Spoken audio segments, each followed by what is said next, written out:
অবশেষে আমরা আবার চলে আসলাম আমাদের তৃতীয় পার্ট ভিডিওতে। এই তো আমরা এখন আমাদের যে যে ডাকাতিয়া নদীর পার খালে আমরা চলে আসছি। এটা হচ্ছে যে আমার এক বড় ভাইয়ের লাউ বাগান, সবজি ক্ষেত।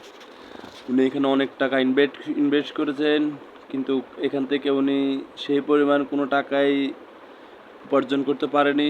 যাক, আগামীতে আরও ভালো হবে সে প্রত্যাহার করি আমরা। দেখা যাক। আমরা দেখতে পাচ্ছি যে এখন আমরা ডাকাতিয়া নদীর পাড়ে আছি। ডাকাতিয়া নদীর পাড়ের পাশ দিয়ে একটা ছোট্ট একটা খাল গেছিলো। এই খালের মধ্যেখানেও প্রচুর পরিমাণ কচুরিপানা। এগুলা এখন গরুর জন্য কিছু কাটবো। সাইড দিয়ে আবার আপনার ফসলের জমিতে ইঁদুর ঢুকে, তো ইঁদুর ঢুকার কারণে যাই এক ধরনের বিষাক্ত ওষুধ মেরে এগুলা জ্বালায় দেওয়া হয়েছে, যার কারণে এখান থেকে কাটাটা ঠিক হবে না। যেহেতু এগুলা বিষাক্ত ওষুধ মারা হয়েছে, এখন দেখি সামনের দিকে ভালো কোথাও ভালো পাই কিনা, তাহলে এখান থেকে কাটবো।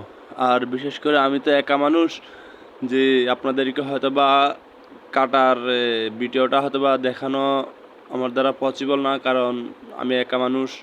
যদি আমার সাথে যদি পার্টনারশিপ থাকতো বা অন্য কেউ থাকতো, তাহলে হয়তো বা আপনাদেরকে দেখানো যেত যে কিভাবে আমি গরুর জন্য কচুরি কাটি, কীভাবে এগুলো নিয়ে যাই, এগুলো হয়তো বা দেখানোটা পসিবল হতো। সমস্যা নাই, নেক্সট ভিডিওতে আবার কোনো অন্য একদিন আপনাদেরকে দেখাবো, আপনারা দেখবেন, ইনশাল্লাহ আশা করি ভালো লাগবে। প্রায় অনেকটুক জায়গা ধরে এইগুলাতে বিষাক্ত ওষুধ মেরে জায়গাটাকে একদম করে ফেলছে। যাক, সমস্যা নাই, কারণ যেহেতু আমার এটা থেকে ওনাদের ফসল সব থেকে গুরুত্বপূর্ণ। যাক, অবশেষে আমরা ভালো কচুরি পেয়ে গেছি। এখন এখান থেকে দেখি কোন জায়গা থেকে নেওয়া যায়। এখান থেকে ভালো দেখে গরুর জন্য কচুরি নিয়ে যাব।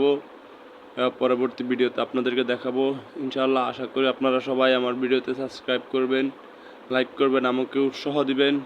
আমার কোনো ভুল ত্রুটি হলে আমাকে ভুলগুলো ধরিয়ে দিবেন, যাতে নেক্সটে আমি ভালো কোনো ভিডিও আপনাদেরকে দিতে পারি, গ্রামের ভালো ভালো প্রাকৃতিক দৃশ্যগুলো আপনাদের সামনে তুলে ধরতে পারি। আপনারা সবাই আমাকে সাপোর্ট করবেন। আমার ভুল ত্রুটি হলে আমাকে দেখিয়ে দিবেন। ইনশাআল্লাহ আশা করি আপনাদের পাশে আছি এবং আপনাদের পাশে থাকবো।